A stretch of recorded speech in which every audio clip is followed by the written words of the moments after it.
Hello, good morning. সকালটা আজকে ১ cup গরম গরম চা দিয়ে স্টার্ট করলাম। আর কালকে যেহেতু আমরা বেরিয়েছিলাম ও রিসেপশনে পড়ার জন্য এইটা নিয়ে এসেছিলো। তারপর আজকে আবার একটুখানি বেরিয়েছিলাম আয়নার পাশে আমার বর আর আমার শাশুড়ি কি কথা বলছিল।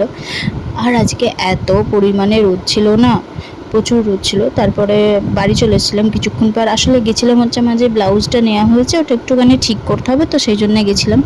বাড়ি এসে ১ গ্লাস মতন বেলের শরবত খেয়েছিলাম, সবাই খেয়েছিলাম। তারপরে এই যেখানে মুড়িও খাচ্ছিলাম। মুড়ি খাওয়ার পর বাবা আজকে মাছের মাথা এনেছিল, ওইটা দিয়ে একটা গ্রেভি মতন হবে আর আলু পটলের তরকারি।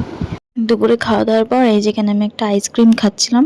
আর এই যেখানে আমি রেডি হয়েছি, কারণ আজকে একটুখানি পুচকিদের বাড়ি যাব।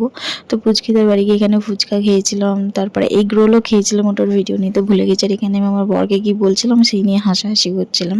তো তারপর আমি আর পুচকি এখানে আইসক্রিম খাচ্ছিলাম। আর আজকে রাতের খাবারটা ওদের বাড়িতেই খেয়ে এসেছিলাম। তো আজকে ফিরতে ফিরতে না অনেকটা রাত হয়ে গেছে, 10:30 বেজে গেছে। অনেকটা হাঁটার পর টোটো পেয়েছে। আর এখানে আমার বর সেউর সাথে কথা বলছে, দেখো। এত কথাটা কিসের? তুই আমার সঙ্গে হ্যান্ডশেক করবি না? কালকে বিস্কুট তোকে খাওয়াবোই, কালকে 1 প্যাকেট তোকে বিস্কুট খাওয়াবো, ঠিক আছে?